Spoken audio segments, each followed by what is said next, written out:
এই চাৰি ধৰণৰ মানুহৰ পৰা দূৰত্ব বজাই ৰাখক। আমি সদায় এই চাৰি ধৰণৰ মানুহৰ পৰা দূৰত থাকিব লাগে। কিয় এনে চাৰি ধৰণৰ মানুহৰ পৰা আমি দূৰত থাকিব লাগে? এই চাৰি ধৰণৰ মানুহনো কোনসকল? চাণক্য নীতি অনুসৰি আমাৰ সমাজত এনে চাৰি ধৰণৰ মানুহ আছে যাৰ সৈতে সম্পৰ্কত থকা বা বন্ধুত্ব কৰা একেবাৰে উচিত নহয়। এইসকল মানুহৰ বিষয়ে চাণক্য নীতিয়ে কি কয়? এই সকলো কথা আজিৰ এই ভিডিঅ'টোত আপুনি জানিব পাৰিব। এটাকৈ সকলো কথা আপোনাক এই ভিডিঅ'টোৰ জৰিয়তে ক'ম। গতিকে ভিডিঅ'টো শেষলৈকে চাবলৈ অনুৰোধ জনালো। লগতে ভিডিঅ'টো ভাল লাগিলে এটা লাইক নিদিয়াকৈ আঁতৰি নাযাব। আৰু চেনেলত যদি আপুনি নতুন তেন্তে চেনেলটো ছাবস্ক্ৰাইব কৰি দিব। নমস্কাৰ প্ৰিয় দৰ্শক, আজিৰ এই খুবেই মূল্যৱান আৰু জ্ঞানবৰ্ধক ভিডিঅ'লৈ আপোনাক আন্তৰিক স্বাগতম জনাই আজিৰ ভিডিঅ'টো আৰম্ভ কৰিছোঁ। প্ৰিয় দৰ্শক, আমি সদায় মানুহৰ লগত মিলাপ্ৰীতিৰে বসবাস কৰোঁ, কিন্তু কিছুমান সময়ত আমি নাজানো কোন মানুহ কেনেকুৱা, কাৰ স্বভাৱ চৰিত্ৰ কেনেকুৱা আমি ধৰিবই নোৱাৰো। কিছুমান মানুহৰ লগত পৰিচয় হয়, আচলতে নাজানো তেওঁ কেনেকুৱা বা তেওঁ আমাৰ বিষয়ে কি ভাবে।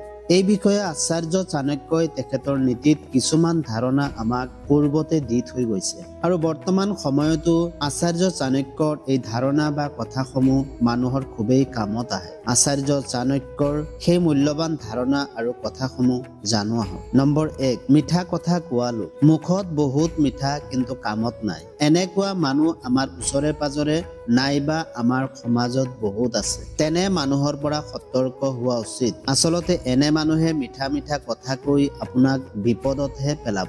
আপুনি যদি এনে মানুহৰ সৈতে সম্পৰ্কত আছে তেনেহলে অতি সোনকালে সতৰ্ক হোৱা উচিত আৰু এনে মানুহৰ পৰা দূৰত্ব বজাই ৰখা উচিত। নম্বৰ 2, যি মানুহৰ কথাৰ দাম নাই। এজন মানুহক তেতিয়াই মানুহ বুলি ক'ব পাৰি যেতিয়া তেওঁৰ কথাৰ দাম থাকিব।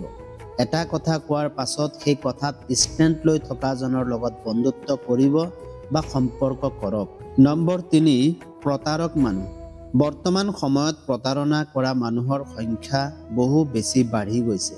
গতিকে প্ৰতাৰক মানুহক চিনাক্ত কৰি আপোনাৰো সতৰ্ক হোৱা উচিত, যাতে আপোনাৰ বন্ধুত্ব এনে মানুহৰ লগত নহয় যিজনে আপোনাক প্ৰতাৰণা কৰিব।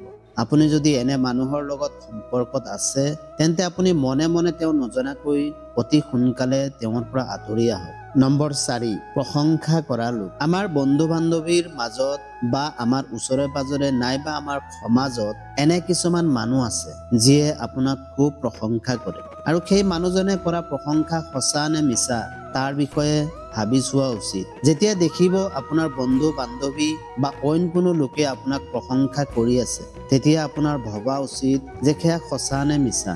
যদি মিছা হয় তেনেহলে তাৎক্ষণিকভাৱে সেই ঠাইৰ পৰা আঁতৰি আহক আৰু এনে মানুহৰ পৰা সদায় দূৰত্ব বজাই ৰাখক। ভুলতো এনে মানুহৰ সৈতে কেতিয়াও সম্পৰ্ক নকৰিব।